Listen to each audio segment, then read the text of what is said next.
She was an old woman, bent with age. She had all of just one leg. She lived in a room where there were no doors, no windows, and well, for privacy, there was a privacy curtain.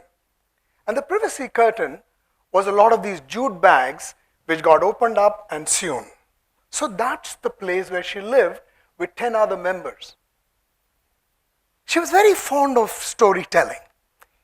Each evening, she would go on to her drawing room, which is really the sidewalk or the platform of a road, where she used to sit down and tell her stories. A lot of young children would be milling around, and they were fascinated with this old woman, and she used to tell them all kinds of stories. One day when she was telling her stories, there was a boy who got distracted and was not listening to her. She got annoyed and she slapped the boy. And she said, "I'm talking to you and you're not listening." And the boy says, "Grandma, I just saw a car pass by." "What about the car?" He said, "Grandma, can I ever sit in a car?" Now this is a boy who had just about 2 meals a day, one in the morning and one in the evening. The grandma looked at the child and said, "Of course, you can sit in the car. When you sit in the car must be yours. And you must be driving the car. And if you're sitting behind, then the car must be yours. The driver must be someone that you should be paying." And this is all like a dream for the boy. She says, "Can I ever?" She says, "Of course, you got to work hard. Dream of it, and you can do it." Well, fast forward. Every day when I go to work, or I go outside, either when I'm driving or when there is somebody who's driving me around, I'm reminded of this old lady because she was my grandmother. And the boy who got slapped is yours truly. Stories. That story was one of the most powerful stories in my life because it inspired me. Stories inspire. They help you to dream, to imagine, to live in a world of you can, because it shows you a certain direction. So let me move on to another story that really makes a lot of difference to me, which is a story that is fascinating. This is a story of a young man who went into a graduate school, one of the best in the country, did very well, went on to join a British multinational. After that, he was supposed to be joining one of the factories in Bihar, in a small place called Gomia. The train arrived. He was given a letter to say that somebody would be receiving him. There was nobody on the platform. Well, he heaved his luggage, went all the way on the other side, and he saw a beautiful car, a very nice Peugeot, blue colored. And then he walked gently towards that. He saw a driver. Now he had his long khaki pants and he had a white shirt. He went up to him and very brusquely said, "Take me to the guest house." The driver smiled, looked at him and he says, "Sir," all this in Hindi. He says, "Sir, who are you?" I said, "I am so and so," because I was wearing all the epaulets of my accomplishments on my shoulder. And I rudely told him, "Take me to the guest house." And yes, this luggage, put it in the dicky of the car. So he did that. He had me seated in the rear seat, gently shut the door, and I was feeling that this is much better. He took me to the guest house. 2 people came running towards the car. They saluted me. Even better. Next day I was supposed to meet the chief executive of the place. The chief executive was a very well-known man. And I was to meet him. I went up 7:30 in the morning, knocked on the door, and as I entered, I saw that there was a man who was facing the wall. And when he turned, I asked him, I said, "Hey, what are you doing here?" He happened to be the driver of the car. He looked at me and in very chaste English, British accent, he says, "Mr. Nathan, kindly take a seat." I froze. So this was the chief executive who was the driver of the car. He asked me if I would have tea. What tea? I was speechless. I apologized and I kept muttering. I have no idea what I said, but I do remember a couple of sentences that he said that day. He says, "Don't wear your education on your shoulders. Live it." I walked away from his office, chastened. My ego was all gone. I was droopy-shouldered. But I will never forgot Dr. Verma. He never spoke about this incident ever, not even in any cocktail parties. He was, in a way, driving home a lesson in humility. Driving home a lesson in humility. Well, that's a story. The next story is the one which is even something that taught me, and to this day I remember this as if it happened yesterday. It was a conference call. The conference call was an hour long.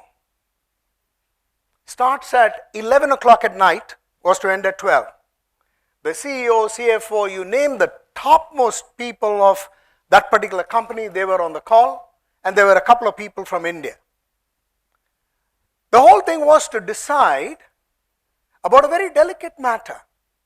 There was a young boy who had left the shores of the country on a project. He went to the US. Unfortunately, he contracted brain fever, encephalitis, and he was critical. They tried everything in the hospitals, but it just wouldn't work. It was to decide whether they were going to put him in hospice, which just means that you can have some palliative medicines and he would pass away. The other one was to bring him back to India, which means he had to be put in an air ambulance, which cannot be in the air for more than 6-7 hours, and you have doctors to check on the patient. And also going to be very expensive. This was the decision. And there was no guarantee that he would even survive all of that air travel. Almost 58 minutes into the call, everybody was very clear. They were going in the direction of putting him into hospice. Just then, a shy voice, a meek voice, spoke up and said, "Ladies and gentlemen on the call, this boy would be in India alive today if he had not gone to the US. He went to the US because some general out there asked him to go. Like a good soldier, he went and he served. Today he is wounded. And all that is being asked by his wife was to send him back to India. For all you know, India, which has handled a few more of these cases, could perhaps survive this particular boy, can help this boy survive. I think we should send the boy home. Let's send the soldier home. Let's send the soldier home." Then there was silence on the call. All of 30 seconds. Then the CEO spoke up and he says, "Yes, the gentleman is right. We need to send the soldier home. Let's send the soldier home." Fast forward, air ambulance, 3 different places, finally landed in Delhi, went to a hospital. 6 months later, Alok Gupta walked out of the hospital, hale and hearty, into the waiting arms of his wife. Into the waiting arms of his wife. I will never forget this story because that voice that spoke up that day, that very meek voice, is the voice that is speaking to you today.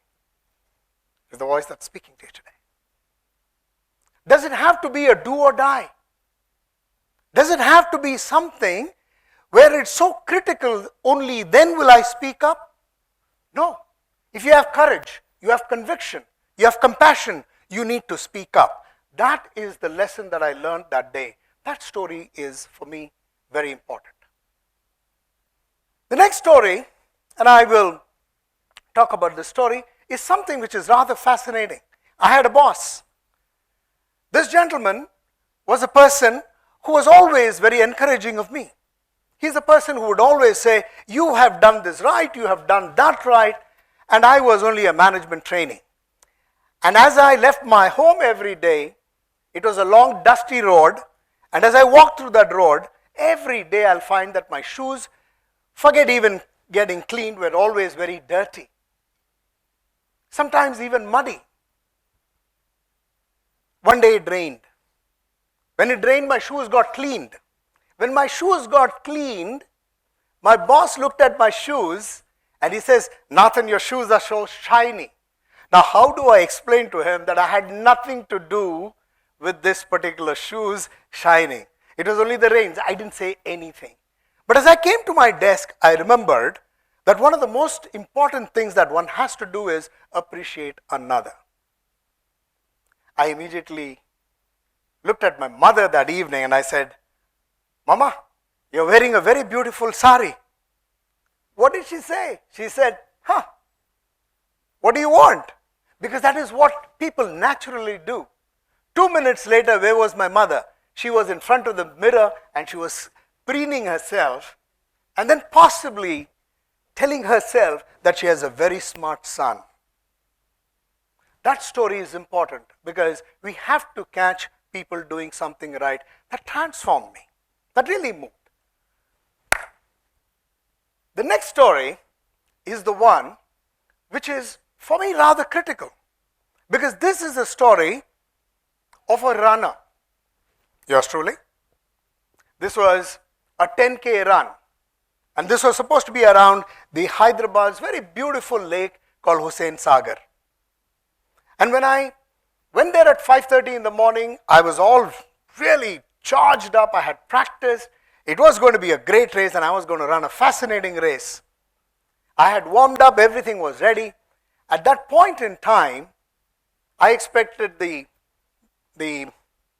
clapper to go on. It didn't happen. The chief guest had not come. He came in 20 minutes later, and as soon as he came in, a pistol was fired and the race started. Unfortunately, I had warmed down by then, and this meant I got a cramp. I just could not run. I lay down on the ground in pain. Just then, there was a hand on my shoulder, and that person picked me up and he says, I think you should run. I said, I can't run, I can't even walk. He says, don't worry, you don't have to do anything. Now, there were a lot of flags right along the Hussain Sagar. Beautiful flags. He says, I want you to run to the black flag, which is just about 10 meters ahead, and I will hold you. And then we hobbled, and went to the black flag. And he said, now let's go to the white flag. And we hobbled, went to the white flag, and the green, and the yellow. And before I knew what was happening, I was running. Everything was ever so natural. I finished the race in style. I didn't know that I was one of the top runners that day. I sank in a heap, and I had tears in my eyes. Because it was not what I did, it was what another person did for me, build up, and that was Anupam Lal. As I received the medal, I went up and gave the medal to Anupam Lal. To me, these stories mean a lot. These are stories which tell me a lot that can be done. Stories inspire. Stories emote. Stories are unforgettable. Stories are the one that get you to move ahead in your life. And even as I'm speaking to you, you would have your own stories. Stories that make you, your identity. Now, these are my stories. What is yours? Thank you very much, ladies and gentlemen. Thank you.